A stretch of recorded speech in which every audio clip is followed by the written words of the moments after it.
welcome to NEPA Sports Extra.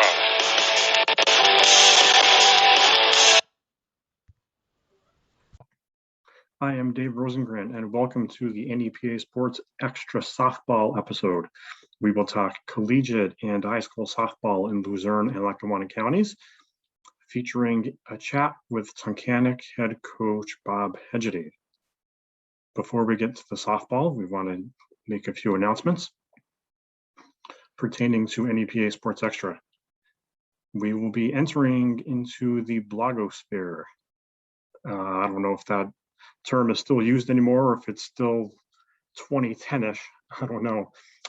But we have a website blog in the works, which will be launching soon. Also launching in the coming days, very soon, will be an On This Day in NEPA segment, which will be on our Facebook page.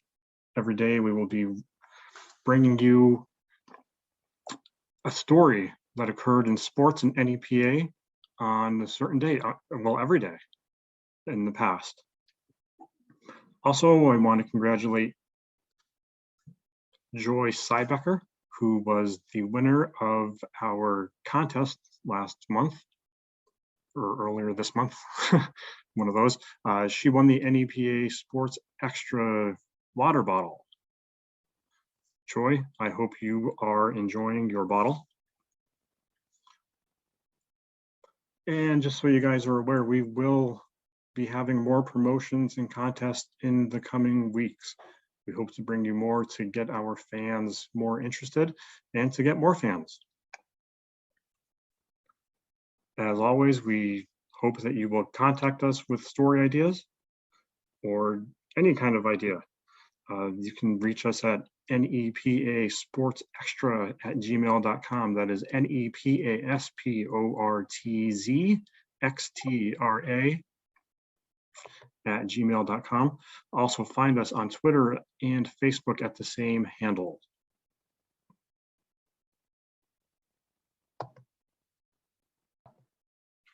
Now onto the softball news for the week. We begin with college softball.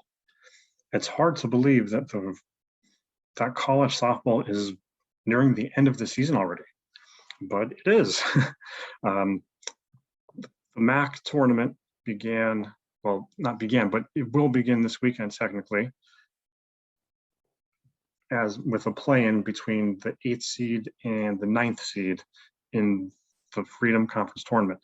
Now, there aren't any teams from NEPA that will be participating as the 8th seed and 9th seed. However, next weekend, which would be May 1st and 2nd, will be the MAC quarterfinals. The following weekend, on May 8th and 9th, will be the semifinals, and the finals are slated for May 15th and 16th. As of right now, Misericordia is the #1 seed for the MAC Freedom Conference softball tournament. The Cougars have a 17-3 record to begin the week after splitting a doubleheader with Kings over the weekend. Speaking of Kings, the Monarchs, the Lady Monarchs, are in 3rd place in the conference as of the beginning of the week. Wilkes, as of right now, is in 7th, and but all 3 of those teams will be starting the Freedom Conference softball playoffs next weekend, May 1st and 2nd. So good luck to those teams, and we will be sure to bring you results as they happen. On the high school side, when we last saw softball teams play was the 2019 state tournament. In District 2, Hazleton area led the way. The Cougars got to the state final, the Class 6A state final, and lost in the state final to Central Dauphin.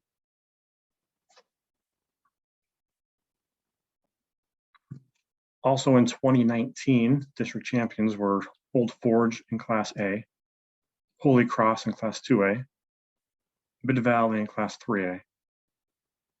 In Class 4A, Scranton Prep and Honesdale both reached the state tournament. And in Class 5A, Pittston area reached the state tournament.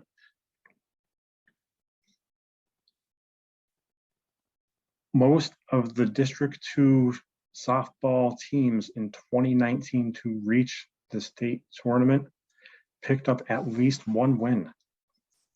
Old Forge, Holy Cross, and Pittston area all advanced to the state quarters.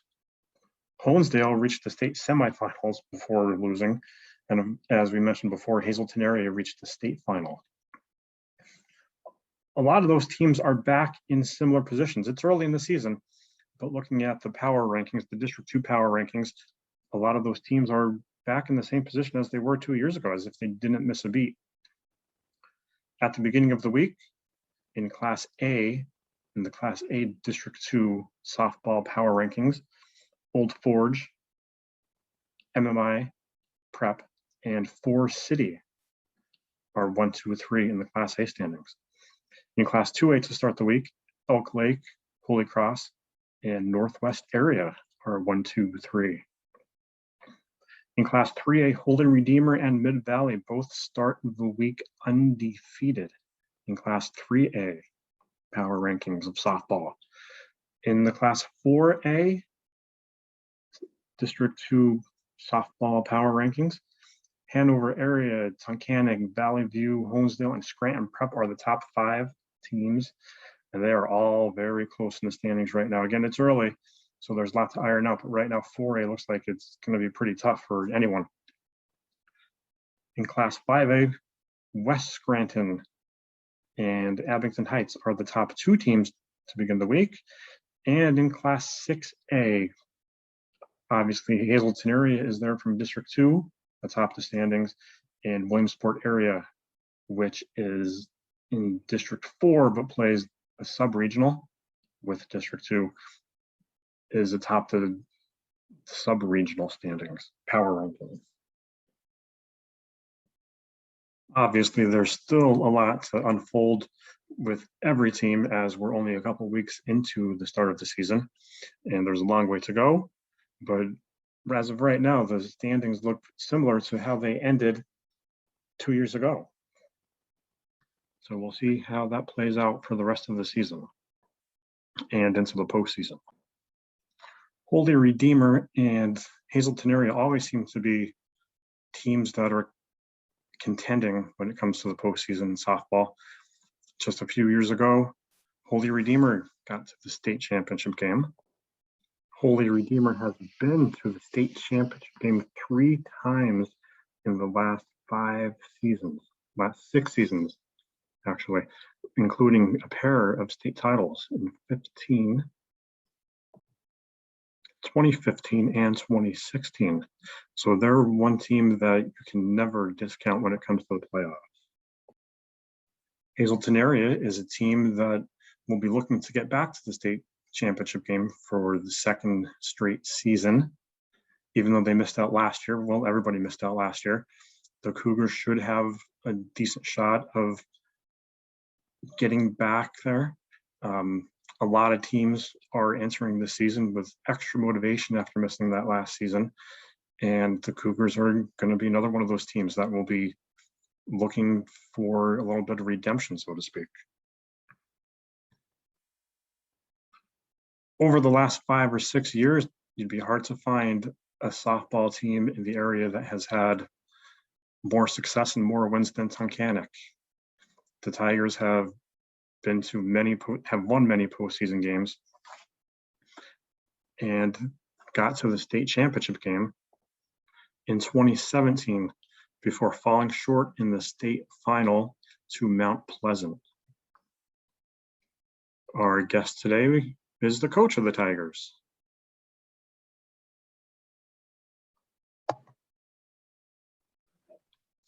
Bob Hegedty from Tunkhannock Softball. Thanks for joining us. Thanks, Dave. Thanks for having me.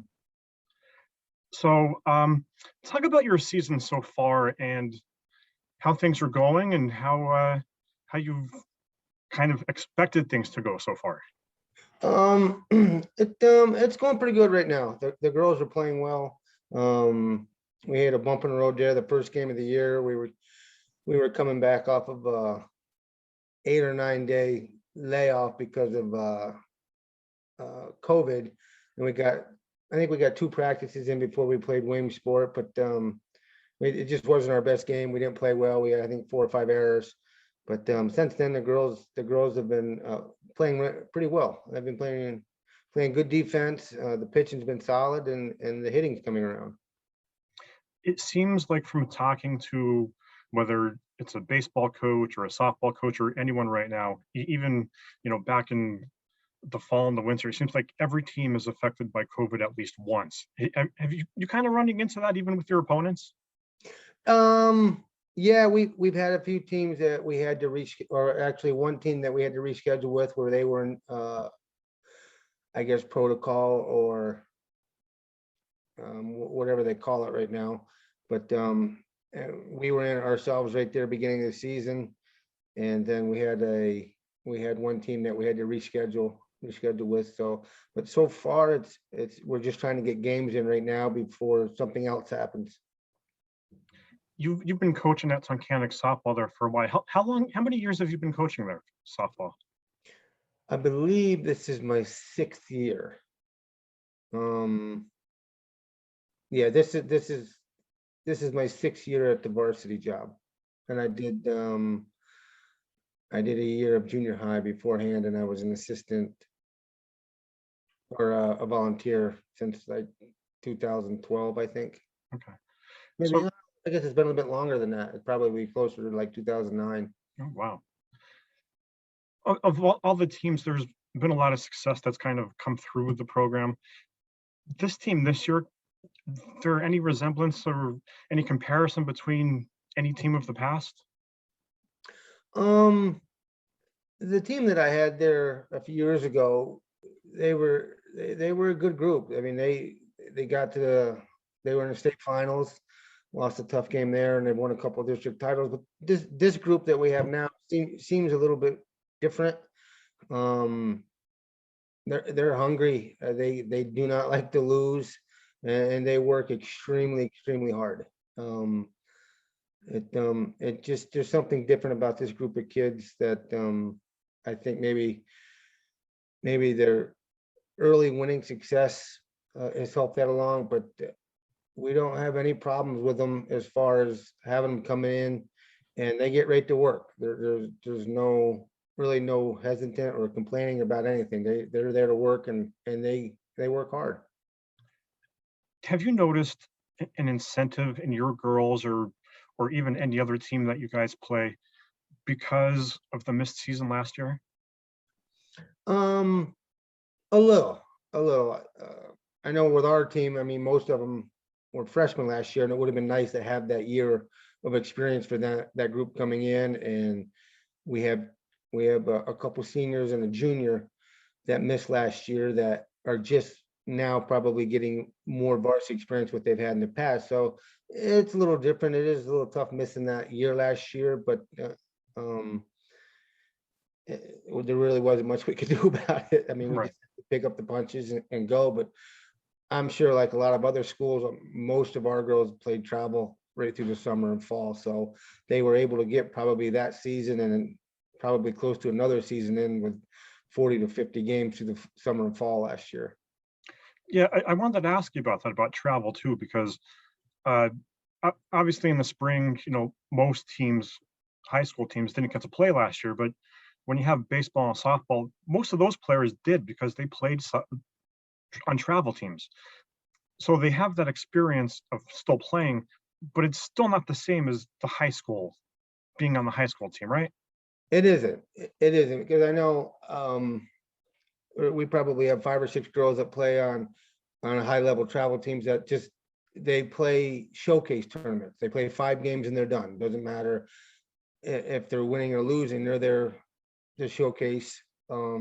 Obviously not much last year because college coaches couldn't be around to see them because of the pandemic, but there's definitely a different sense, different feel when they come into high school. It seems like it's win or lose in the end, And in travel ball, it's not that way sometimes. It's just, you get your five games in on the weekend and that's it. There's really not a lot of playing for first or second, or you lose, you go home, that type of atmosphere, like it is in high school. It's they're also missing out on the camaraderie with high school too, right? I mean, you take bus trips together, you play as a team all the time, whereas with travel, it's like your parents are taking you or you're driving yourself. You don't have that whole team aspect, even though you are a team, right?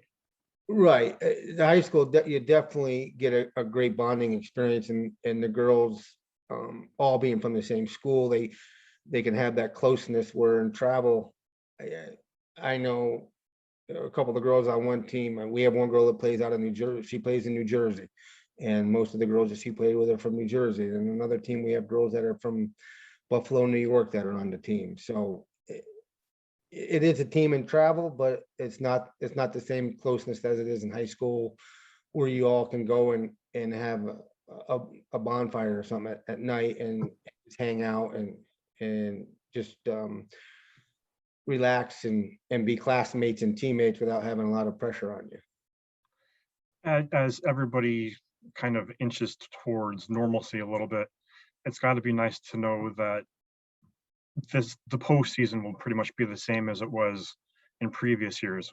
And for spring, with open postseason and things like that, that's got to be exciting to know that whatever happens, you guys will be playing in the postseason, and it's a little bit of normality, I guess. Yeah, and we're looking forward to that. Having a normal tournament bracket where they have 8 teams in the bracket and playing, and just like you said, get that normal atmosphere back and be able to move forward. I know it was tough for the fall and spring or winter sports to kind of have that normalcy, I guess you would call it. Tunkhannock softball has been, one of the best teams in the Wyoming Valley Conference and the entire district over, the last 5 or 6 years. So obviously, when it comes time for the postseason, you will be one of those teams to look out for. Who are some of the other teams that you're expecting to be right up there with you? In 4A in our class, Honesdale, they have a very solid pitcher. I think in the Gregory girl, Valley View is going to be up there. They're tough every year, and I know Hanover has a good pitcher. And then we just played Berwick the other night, and their girl Novicki threw pretty well. I mean, she's coming off a tough injury where she would have missed last year anyway, but she's starting to get healthy. And when it comes to postseason, if you have good pitching, you can go a long ways.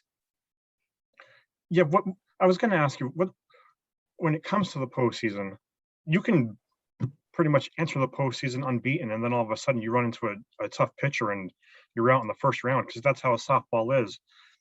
But how do you kind of prepare your girls for that when it's, the unknown pretty much?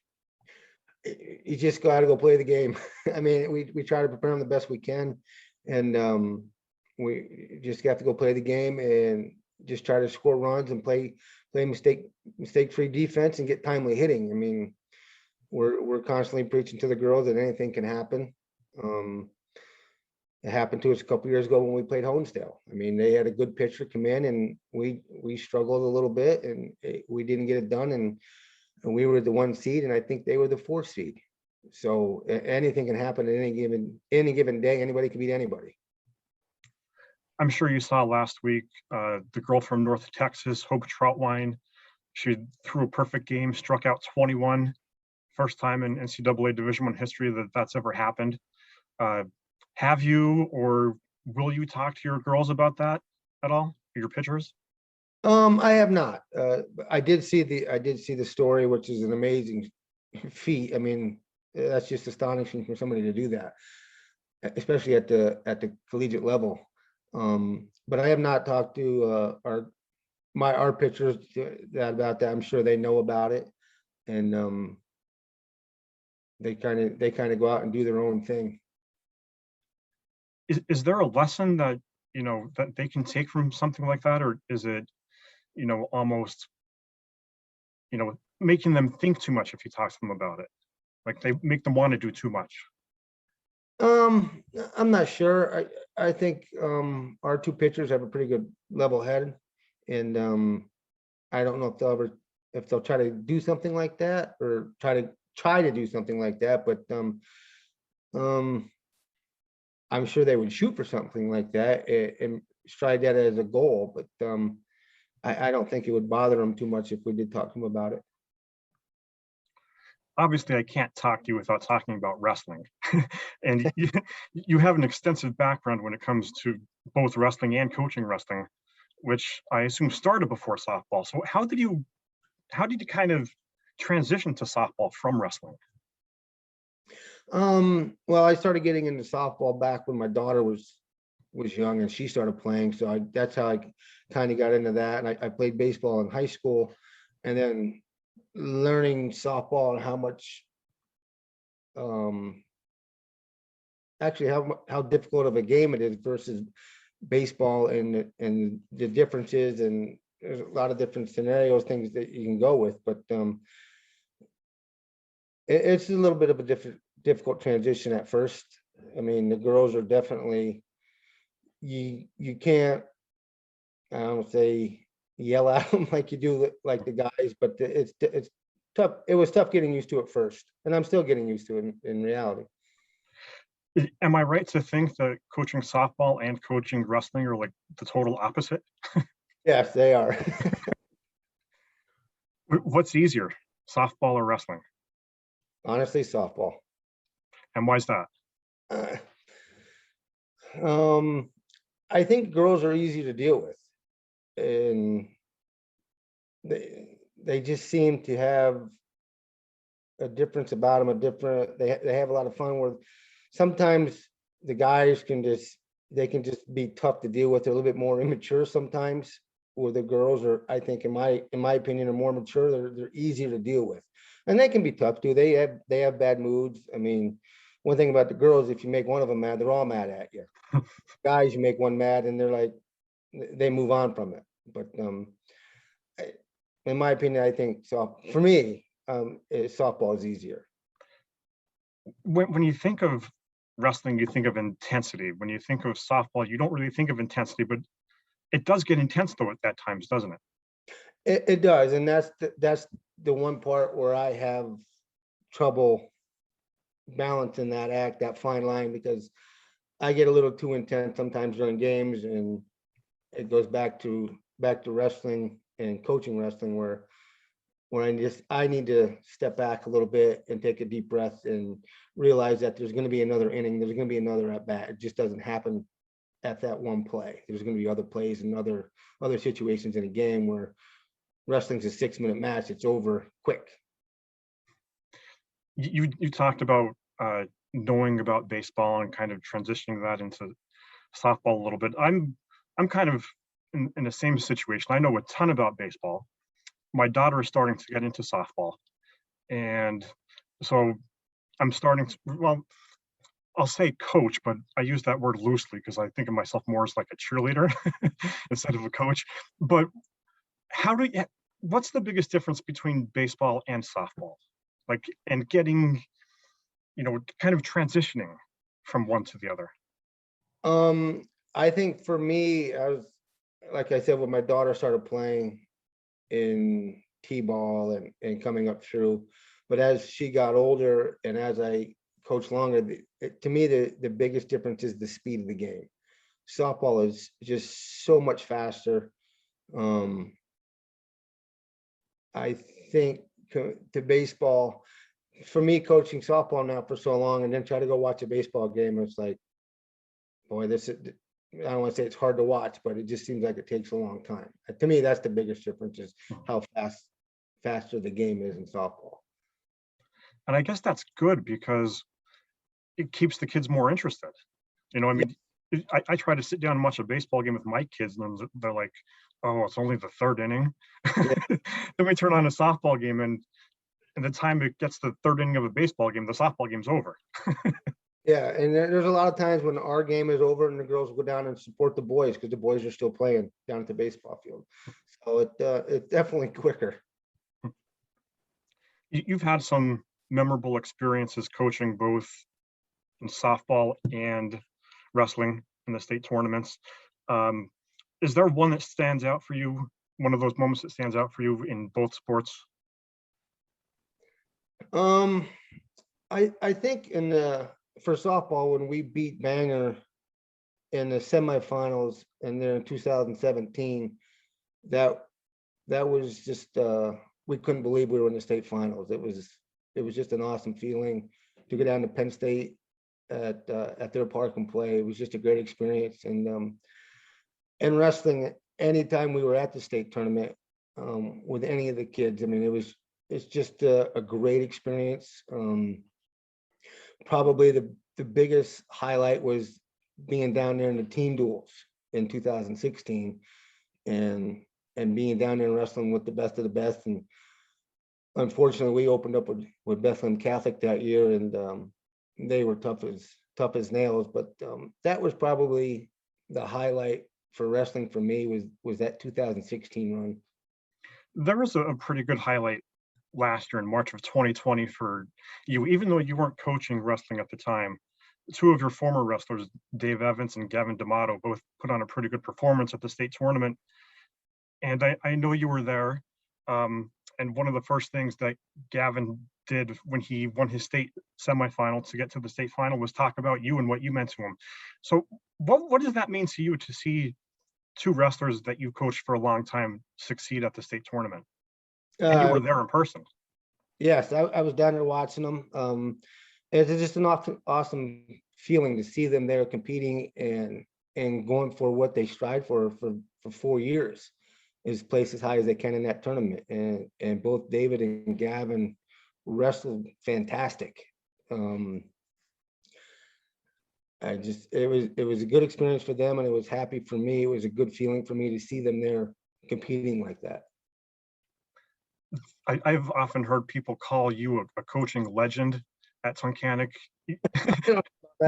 because of what you've done with softball and wrestling. So, you know, when you hear people say that, what does that make you feel like?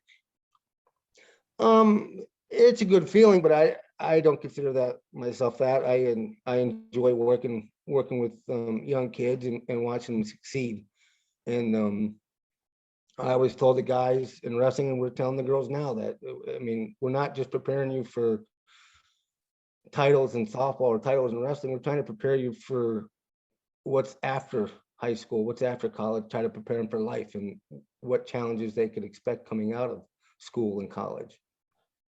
How much help have you gotten from, you know, the feeder programs like Tunkhannock Little League when it comes to softball, and even, you know, the Tunkhannock Elementary Wrestling program? Because they always seem to have solid programs, both of them. Yes, the wrestling program is they have a good youth program. It would be better if we could get more kids involved. I think they would need more kids involved to help keep that tradition going there. Obviously last year they couldn't have the youth program. I'm not sure if they did much wrestling outside of the youth program that they run. And the Little League has always done a fantastic job for baseball and softball. We have a great community, and our Little League organization does a great job with the young kids and getting the programs going in the right direction. If you and I talk again 2 months from now, which would be June 18th, what are we saying about Tunkhannock softball? Well, our goal every year is to get into the tournament, to win the district tournament and win a state title, and that's what we're shooting for. All right, Coach, sounds good. Thanks a lot. Good luck to you the rest of the season. Thanks, Dave. Thanks for having me.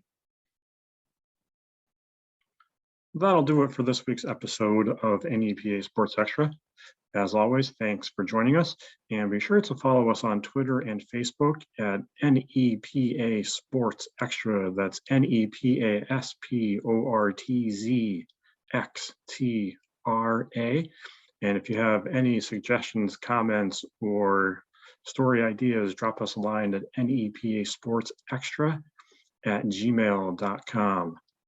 Until next time, I am Dave Rosengrant saying keep some extra time in your life for sports in NEPA.